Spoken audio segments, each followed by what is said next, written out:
नमस्कार मेरे प्रिय विद्यार्थियों, हम पढ़ रहे हैं बीए पार्ट फर्स्ट में संस्कृत विषय और संस्कृत विषय में हम पढ़ रहे हैं किरातार्जुनीयम।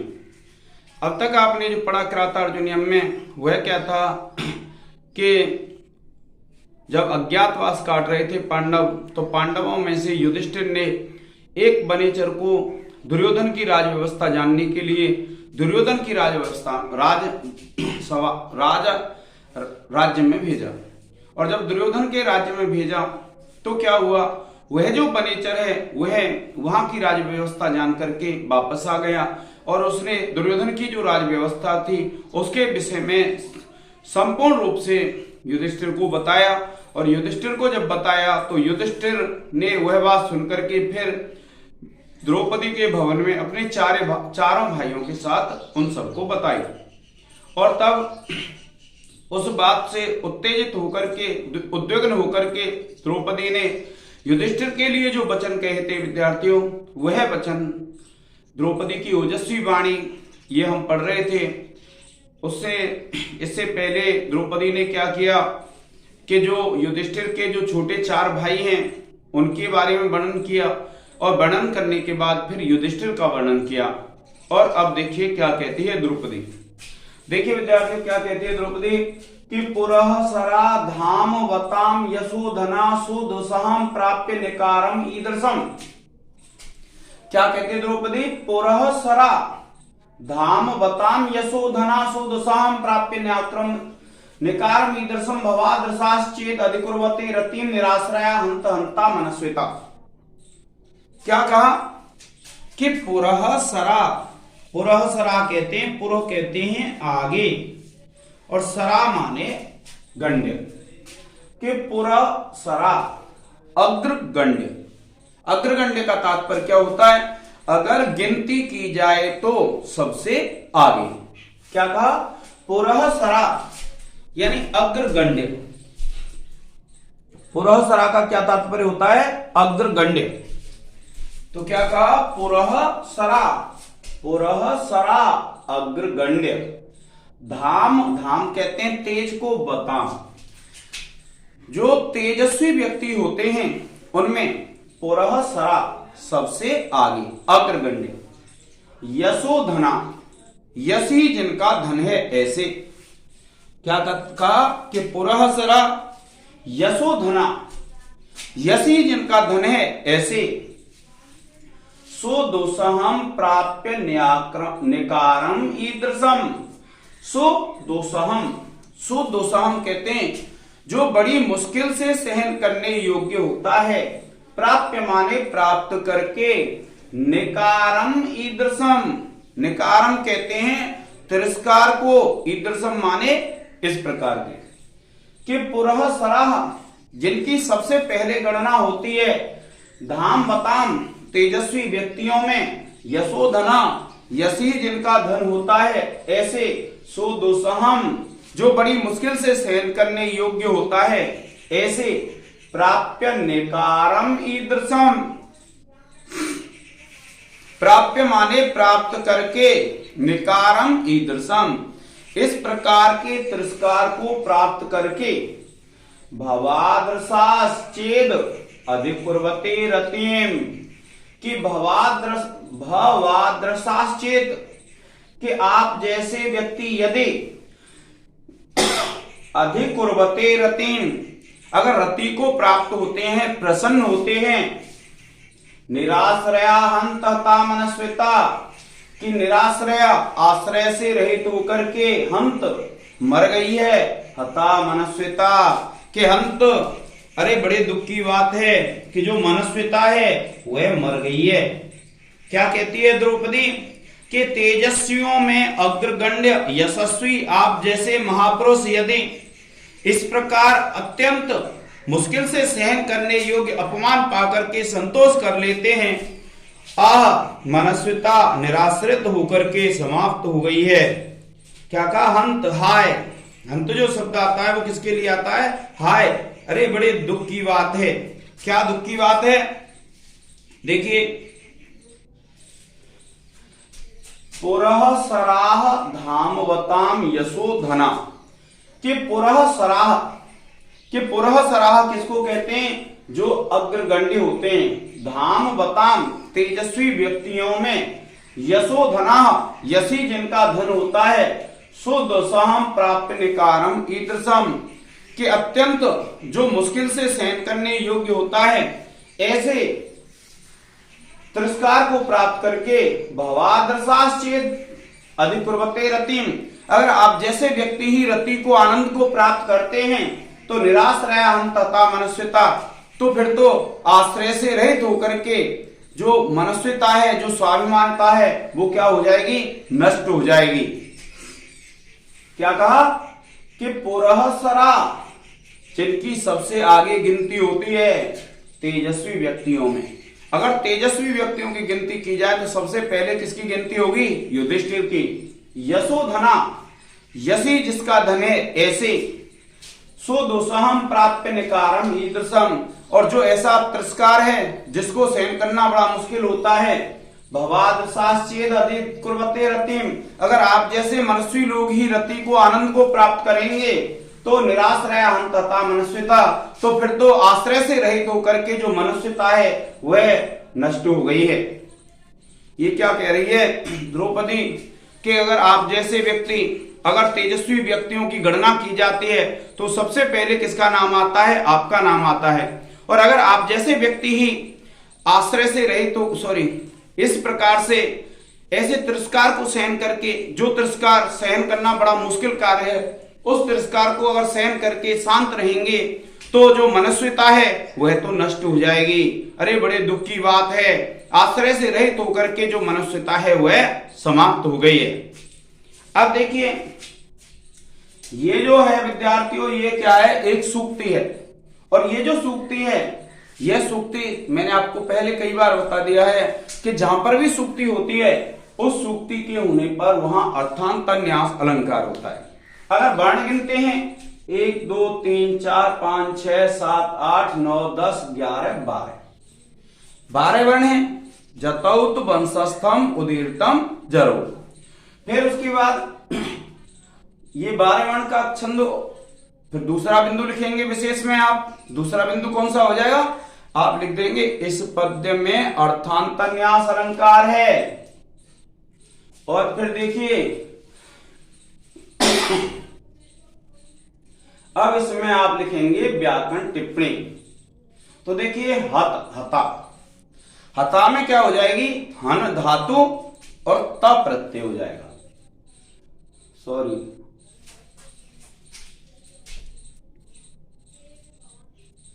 हाँ, हन धातु त प्रत्यय हो जाएगा।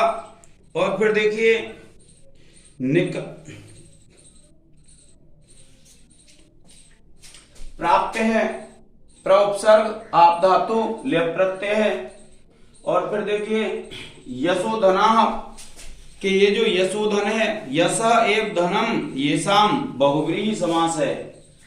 और फिर उसके बाद देखेंगे कि मनस्विता, तो मनस शब्द है, विनि प्रत्यय और तल प्रत्यय, इस प्रकार से मनस्विता शब्द सिद्ध हो जाएगा।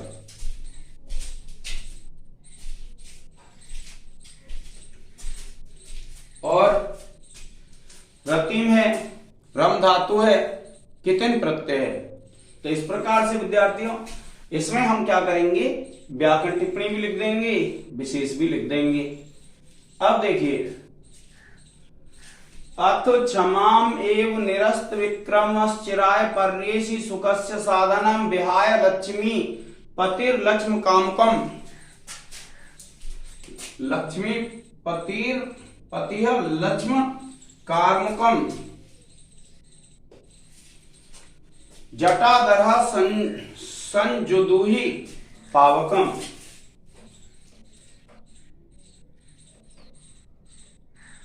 देखिए क्या कहते हैं कि अत इसके बाद, द्रौपदी क्या कहती है? अथ इसके बाद 46 श्लोक है विद्यार्थी। इसमें आपको ध्यान रखना, छोटे प्रश्न में अगर पूछ ले कितने श्लोक हैं तो आपको ध्यान रखना 46 श्लोक हैं। कि अथ इसके बाद क्षमाम एव, क्षमा को ही, निरस्त विक्रम जिसका पराक्रम समाप्त हो चुका है, चिराय लंबे समय के लिए, परेसी समझते हो सुखस्य साधनम, सुख का साधन। क्या कहा? अथ इसके बाद क्षमाम एव, क्षमा को ही, निरस्त विक्रमः जिसका पराक्रम समाप्त हो चुका है, चिराय लंबे समय के लिए, परेसी समझते हो सुखस्य साधनम, सुख का साधन। कि अगर आप लंबे समय के लिए क्षमा को ही सुख का साधन समझते हो, विहाय छोड़ करके, लक्ष्मीपति के, लक्ष्मी के स्वामी, लक्ष्म कार्मुकम, कि जो राज चिन्ह है उसको छोड़ करके, जटाधर जटाएं धारण करके, संजुहुदी पावकम अग्नि का प्रज्वलन करें, अग्नि को प्रज्वलित करें। क्या कहा? क्या कह रही है जो द्रौपदी है कि अथ यदि आप क्षमाम एव, क्षमा को ही, निरस्त विक्रम और आपका पराक्रम समाप्त हो चुका है, चिराय परेसी सुखस्य साधनम, कि आप ऐसे हैं जिनका यश समाप्त हो चुका है ऐसे, और आप लंबे समय के लिए यदि क्षमा को ही सुख का साधन समझते हैं तो विहाय त्याग करके, लक्ष्मीपति है लक्ष्मी के स्वामी, लक्ष्म कार्मुकम, तो फिर आप राज चिन्ह को त्याग करके जटाधर बड़ी बड़ी जटाएं धारण कर लीजिए, और संजुदुहि पावकम और अग्नि के द्वारा हवन कीजिए। क्या कह रही है द्रौपदी? कि अगर आप क्षमा को ही सुख का साधन समझते हैं लंबे समय के लिए, तो फिर क्या है, आप जो राज्य का चिन्ह है, जो राज्य को प्राप्त करने की अभिलाषा है, आप उसे छोड़ दीजिए, और इसके बाद क्या है, आप बड़ी बड़ी जटाएं धारण करके और अग्नि के द्वारा हवन कीजिए। क्या कहा विद्यार्थियों? कि यदि आप पराक्रमहीन होकर चिरकाल तक क्षमा को ही सुख का साधन समझते हो, तो आप राज चिन्ह रूप धनुष का परित्याग कर जटाधारी बनकर यहां अग्नि के द्वारा हवन कीजिए।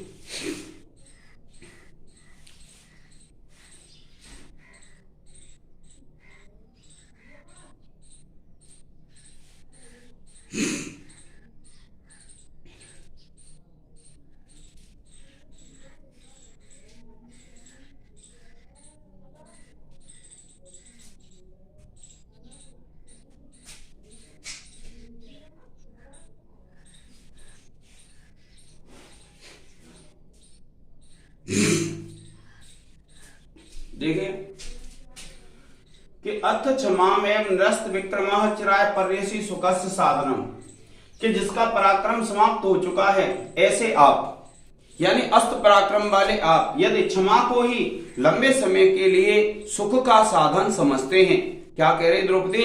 कि अगर आपको ऐसा लगता है कि आप पराक्रम को छोड़ करके और यदि क्षमा को ही आप लंबे समय के लिए सुख का साधन समझते हैं, तो विहाय लक्ष्म कार्मुकम, के हे लक्ष्मीपति, आप लक्ष्म के चिन्ह को त्याग करके, राज्य के चिन्ह को त्याग करके लंबे समय के लिए और बड़ी बड़ी जटाएं धारण करके आप अग्नि के द्वारा हवन कीजिए। जो कार्य तपस्वियों द्वारा किया जाता है वह कीजिए, क्योंकि अगर आप राज चिन्ह धारण कर रखा है आपने और आप फिर ये सोचते हैं कि राज्य भी प्राप्त हो जाए और विक्रम भी नहीं हो, पराक्रम का कार्य भी नहीं करें, तो ये संभव नहीं है। इसलिए हे राजन, आप ऐसा कुछ कीजिए जिससे क्या है कि जो अग्नि है, अग्नि से हवन करें आप और अपने राज्य चिन्ह को त्याग दें। देखिए क्या कहते हैं कि द्रौपदी कह रही है कि स्पष्ट रूप से कह देती है द्रौपदी कि पराक्रम धारण करना, यदि आप पराक्रम धारण करना उचित नहीं समझते हैं तो हमेशा के लिए सहनशीलता को ही सुख का साधन समझिए, और जो व्यर्थ में ही धनुष बाण आदि धारण कर रखे हैं आपने राज्य प्राप्त करने के लिए, तो उनको त्याग दीजिए, और वन में विचरण करते हुए जो तपस्वी हैं उन तपस्वियों के साथ आप यज्ञ हवन आदि कीजिए। इस प्रकार से द्रौपदी कहती है विद्यार्थियों। अब देखिए, जब आप इसमें छंद तो आपको पता है कौन सा छंद है, तो आपको सबको पता है इसमें जो छंद है वह छंद है बलशस्त्र छंद। अब देखिए, चिराय, चिर शब्द है, नंबर 1 डाल के लिखेंगे, चिराय नोट करेंगे, चिर शब्द है, और चिर शब्द चतुर्थी विभक्ति एक वचन। पर्येसी है, तो पर्येसी जो शब्द है विद्यार्थियों, इसमें परि उपसर्ग है, ई धातु है, लट लकार मध्यम पुरुष एक वचन। सुख है, सुखस्य, तो आप लिखेंगे सुख शब्द षष्ठी विभक्ति एक वचन। बेहाय, वी उपसर्ग है, हा धातु है, लेप प्रत्यय है। जटाधर, जटाधर शब्द है, प्रथमा विभक्ति एक वचन। जुहुदीहि, तो हु धातु है, लट लकार मध्यम पुरुष एक वचन। क्या कहते हैं? जुहुदीहि, इसमें हु धातु है और लोट लकार मध्यम पुरुष एक वचन है विद्यार्थियों, लट नहीं है, लोट है। और पावकम है, तो पावकम में आप लिखेंगे पु धातु है, णमुल प्रत्यय है। इस प्रकार से आप इसकी व्याकरण टिप्पणी लिख देंगे। और देखिए और हो जाएगी इसमें कि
अब देखिए विद्यार्थियों, अब क्या होता है जब आगे 45वां जो श्लोक है उसमें द्रौपदी क्या कहती है कि न समय परिरक्षणम क्षमम ते निहति परेषु परेषु भूरि धाम्नः अरिषु हि विजयार्थिनः क्षितिशाः विदधति सोपदी संधि दूषणानि।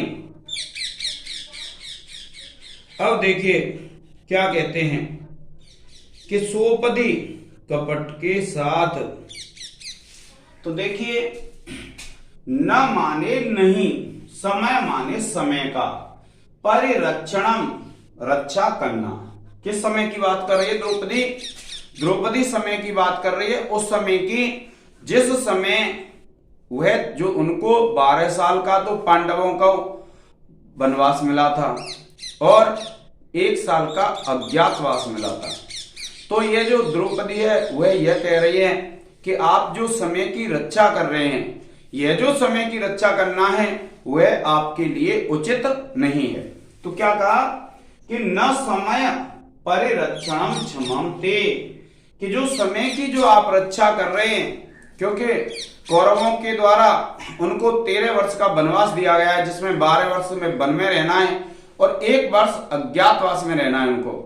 और 1 वर्ष जब अज्ञातवास में रहना है तो वह जो द्रौपदी है वह क्या कह रही है कि हे राजन, आपको जो समय की आप रक्षा कर रहे हैं, 13 वर्ष का जो आपको समय दिया गया उसकी जो रक्षा कर रहे हैं ना, परिरक्षणम क्षमम ते न, कि उसकी रक्षा करना आपके योग्य नहीं है।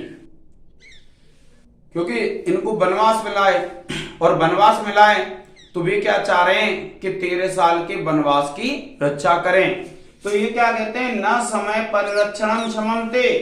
द्रौपदी कहती है कि हे राजन, आपके लिए समय की रक्षा करना उचित नहीं है। और निकृति परेषु, निकृति कहते हैं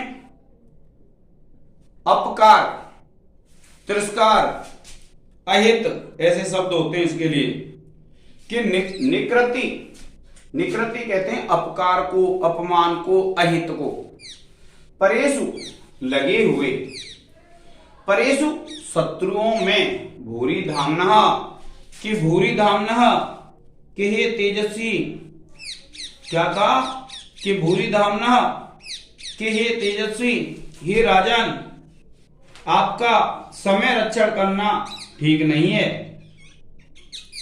क्या कहा कि भूरि धामना, जो भूरि शब्द होता है वो अत्यधिक के लिए होता है और धाम कहते हैं तेज को, कि हे अत्यधिक तेज वाले, हे तेजस्वी राजन, आपके लिए जो आप 13 वर्ष के समय की रक्षा कर रहे हैं उस समय की रक्षा करना उचित नहीं है। क्या कहा, ना समय परिरक्षणम क्षमन्ते, कि आपको समय की रक्षा करना उचित नहीं है। निकृति परेषु परेषु भूरि धामना, कि जो अपकार करने में लगे हुए रहते हैं ऐसे।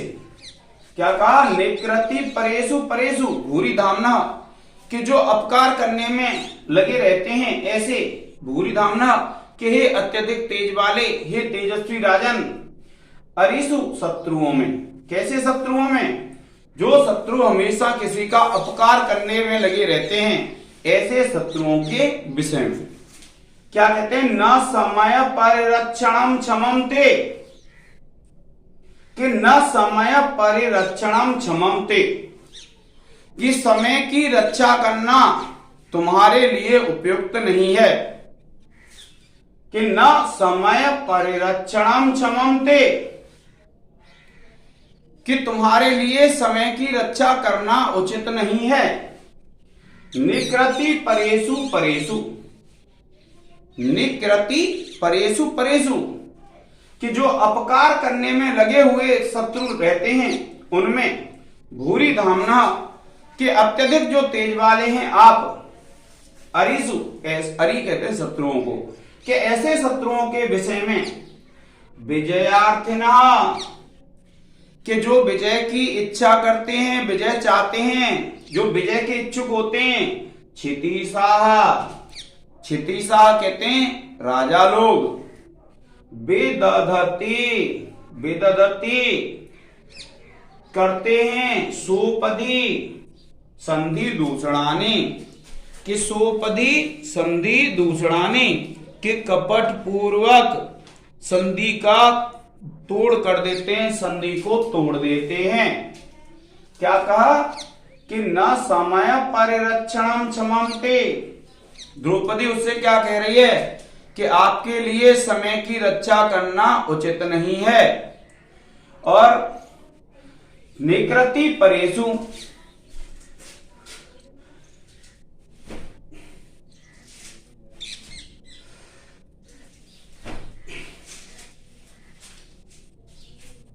क्या कहते हैं कि निकृति परेषु, कि जो अपकार में लगे रहते हैं, परेषु ऐसे शत्रुओं के विषय में, भूरि धामना, के अत्यंत जो तेजस्वी होते हैं, ऐसे जो तेज वाले व्यक्ति होते हैं, अरिषु शत्रुओं में, विजयार्थिनः क्षितिशाह, कि जो विजय चाहने वाले राजा लोग होते हैं।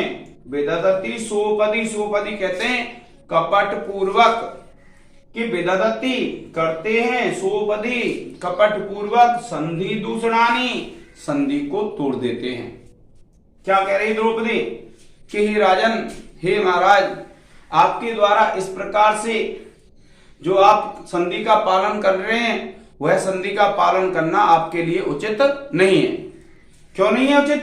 क्या कहते हैं देखिए, क्योंकि जो तेजस्वी व्यक्ति होते हैं, आप तेजस्वी व्यक्ति हैं और आप विजय के इच्छुक हैं, तो जो शत्रु हमेशा अपकार करने में लगा हुआ रहता है, उस शत्रु के अपकार में वे समय पाते ही क्या करते हैं, जैसे ही समय अनुकूल आ जाता है तो क्या करते हैं, संधियों को तोड़ देते हैं। तो इसलिए आपके द्वारा ये जो समय की रक्षा की जा रही है, कौन सा समय, 12 वर्ष का वनवास और 1 वर्ष का अज्ञातवास।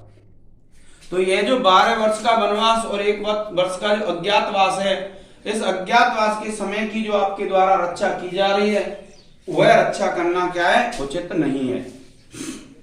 और कि अरिषु ही विजयार्थना क्षितिशाह, कि शत्रुओं के विषय में जो विजय के इच्छुक राजा लोग होते हैं, वे विदधति सोपदी संधि दूषणानि, कि वे राजा लोग क्या है, जो संधियां होते हैं उनको समय के अनुसार कपटपूर्वक तोड़ देते हैं। कोई भी जो राजा लोग होते हैं वे इस प्रकार से समय की रक्षा नहीं करते हैं जिस प्रकार से आप समय की रक्षा कर रहे हैं।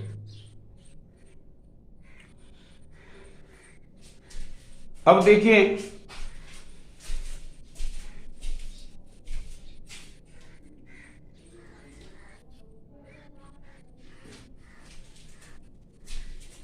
कि अब विद्यार्थियों आपको ये ध्यान रखना है कि ये जो 45वां जो श्लोक है, इस 45वें श्लोक में जो छंद है वह वंशस्थ छंद नहीं है विद्यार्थियों।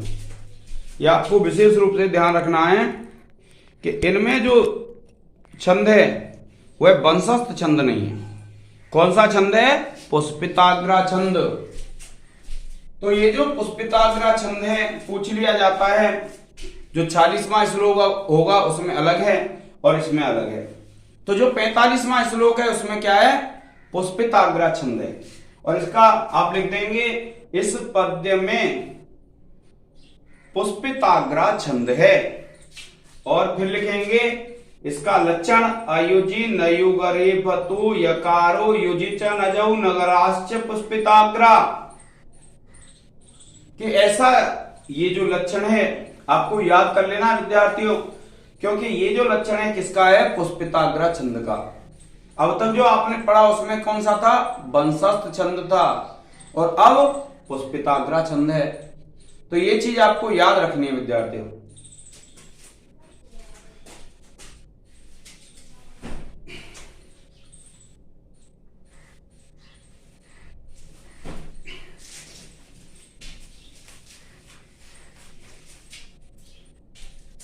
अब देखिए इसकी व्याकरण टिप्पणी लिखेंगे आप। देखिए परेशु, पर शब्द है सप्तमी विभक्ति बहुवचन। अरिसु, अरि शब्द है सप्तमी विभक्ति एक वचन। और फिर देखिए अगली जो व्याकरण टिप्पणी है विद्यार्थियों, वह व्याकरण टिप्पणी है भूरि धाम्नः, भूरि धाम यस्य सह बहुव्रीहि समास। और फिर देखिए क्षितिशाः, क्षितेह ईशाः, षष्ठी तत्पुरुष समास है इसमें। और फिर देखिए वेदधति, तो आप लिखेंगे धा धातु लट लकार प्रथम पुरुष बहुवचन। भू धातु धा धातु लट लकार प्रथम पुरुष बहुवचन। इस प्रकार से विद्यार्थियों आपको इनके रूप सिद्ध करने हैं, इनके वो लिख लेने व्याकरण टिप्पणी। और व्याकरण टिप्पणी के बाद आपकी जो व्याख्या है वह पूर्ण हो जाती है।